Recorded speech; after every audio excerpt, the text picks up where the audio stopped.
लीजिए दोस्तों, युद्ध का आगाज हो चुका है। जी हां, जहां एक तरफ लेबनान में एक बहुत बड़ी स्ट्राइक की, तो वहीं दूसरी तरफ लेबनान यानी हिजबुल्लाह की तरफ से दक्षिणी लेबनान में और साउथ इजराइल में अपने सैनिकों को, अपने लड़ाकों को इकट्ठा कर दिया गया है। बिल्कुल वैसे ही जैसे पिछले साल था, वैसे ही हालात बन चुके हैं। लेकिन खबर सिर्फ ये बार नहीं है कि हिजबुल्लाह अटैक करने जा रहा है। अमेरिका के एक बड़े अधिकारी को आनन फानन में इजराइल ने बुलाया है।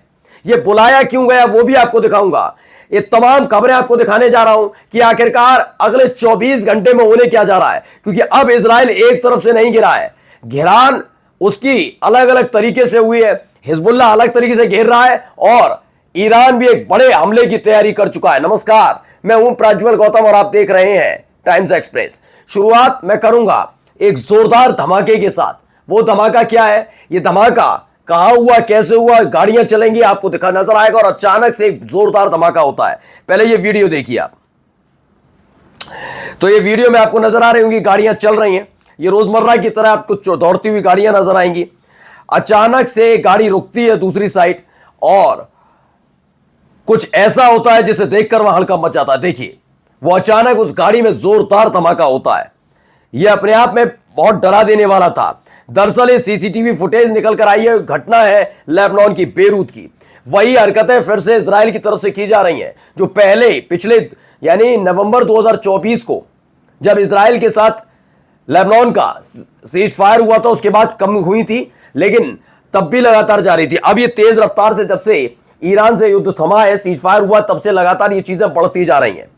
बार बार इस तरह के हमले, बार बार इस तरह के अटैक निकलकर सामने आ रहे हैं। इस नए वीडियो को दोबारा से आप देखिए, कैसे सब कुछ ठीक ठाक नजर आएगा, अफरा तफरी का आलम नजर आएगा। वहां पर कैसे गाड़ियां निकल रही होती हैं, एक गाड़ी साइड में आकर रुकती है, तेज रफ्तार में चल रही गाड़ी अचानक से एक गाड़ी आकर रुकती है। गाड़ी क्यों रुकी, कैसे रुकी, उस पर कुछ गिरा या उसके अंदर बम था, क्या था, यह स्पष्ट नहीं हो पाया है। लेकिन देखिए, जैसे ही सफेद वाली गाड़ी उसे क्रॉस करती है, धमाका हो जाता है। अब इसकी चपेट में कौन आया, कैसे आया, ये आगे पता लगेगा, लेकिन फिलहाल अभी स्थिति स्पष्ट नहीं हो पाई है। ये देखिए, ये वही गाड़ी है, गाड़ी आपको दिखा रहा हूं, ये वही गाड़ी है जिसमें जोरदार धमाका हुआ था, परखच्चे उड़ गए इसके। ये बेरूत में हुआ है, हाईवे पर हुआ है ये सब कुछ। अब इसके पीछे माना जा रहा है, इसके पीछे हाथ कहीं ना कहीं हो सकता है कि इजराइल का माना भी जा रहा है, क्योंकि शॉट लिया गया। अब आइए एक और तस्वीर देखिए, छोटे छोटे बच्चे सामने जलती हुई गाड़ी आपको नजर आ रही होगी तस्वीर में। ये देखिए, पूरी तरह से गाड़ी जलकर खाक हो गई। लेकिन खबर सिर्फ इतनी भर नहीं है। ये देखिए, इसमें दावा किया गया है कि इजराइल के एक ड्रोन स्ट्राइक की वजह से एक गाड़ी पर स्ट्राइक हुई और उसके फौरन बाद ही 4 लोग जो उसमें सवार थे उनकी मौत हो गई।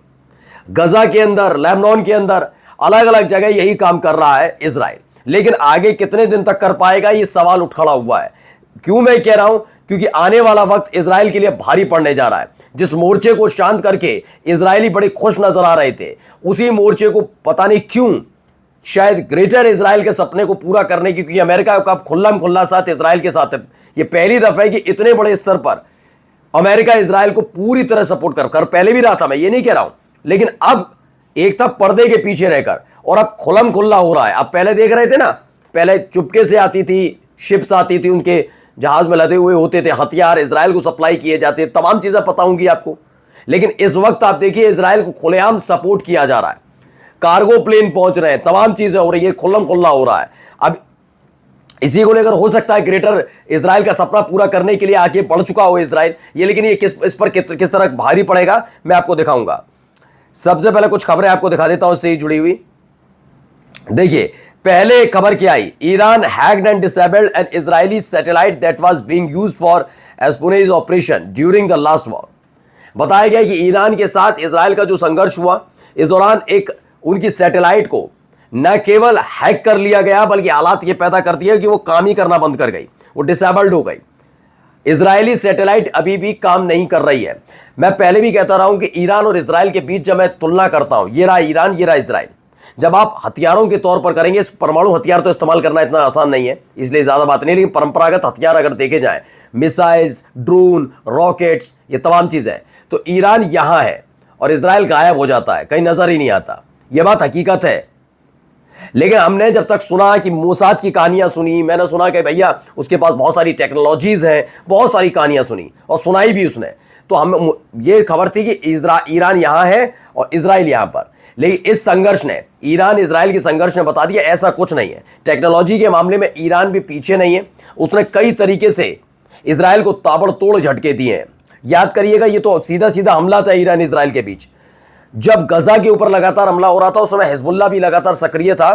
तब लगातार इनकी कई सैटेलाइट्स, सॉरी माफी चाहूंगा, कई इनकी जो वेबसाइट्स थी वो हैक की गई थी। म्युनिसिपालिटी का जो इजराइल में म्युनिसिपालिटी का काम था पूरा ठप हो गया था, क्योंकि ईरान के एक हैकर ने उसे हैक कर लिया था। इस तरह की खबरें निकल कर आ रही थी। अब देखिए खबर क्या है कि फिर से वही, इस बार तो सैटेलाइट को ही हैक कर लिया और काम नहीं कर रही है सैटेलाइट। अब खबर क्या है, ये व्यक्ति को पहचानिए। एक तरफ है इजराइल के chief of staff Harley Halevi और एक यूएस सेंटकॉम के commander general Michael Kurilla.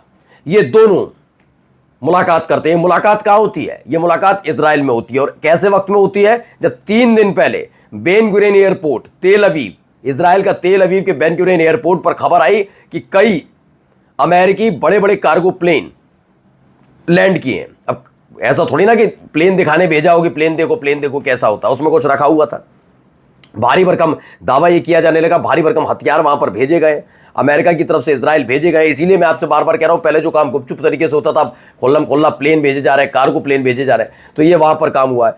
Cargo plane वहां पर पहुंचते हैं और 3 दिन बाद ही यूएस सेंटकॉम के कमांडर जनरल माइकल कुरेला वहां पर पहुंच जाते हैं। अच्छा, एक और बात है इनके साथ, जब माइकल कुरेला ने इजराइल का दौरा किया, तब इजराइल ने किसी न किसी देश के खिलाफ ऑपरेशन कर दिया।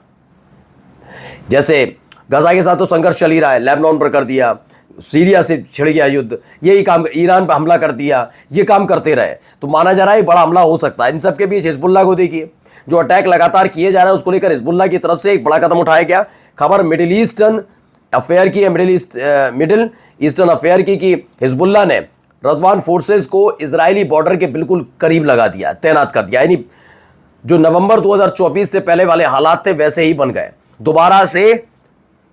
उत्तर, चूंकि देखिए यहां पर ये इजराइल है, यहां पर है लेबनान, तो दक्षिणी लेबनान और उत्तरी इजराइल यहां पर बिल्कुल बॉर्डर पर तैनात कर दिए गए अपने लड़ाके। ये हिजबुल्लाह ने अपने लड़ाके तैनात कर दिए। माना जा रहा है कि जल्दी ये क्रॉस बॉर्डर ऑपरेशन को अंजाम दिया जा रहा है। यानी ये सारे के सारे लड़ाके इजराइल में घुसकर एक बड़ा घटनाक्रम को अंजाम, ऑपरेशन को अंजाम देने जा रहे हैं। लेकिन इन सब के बीच इजराइल क्या करेगा? इजराइल करेगा क्या?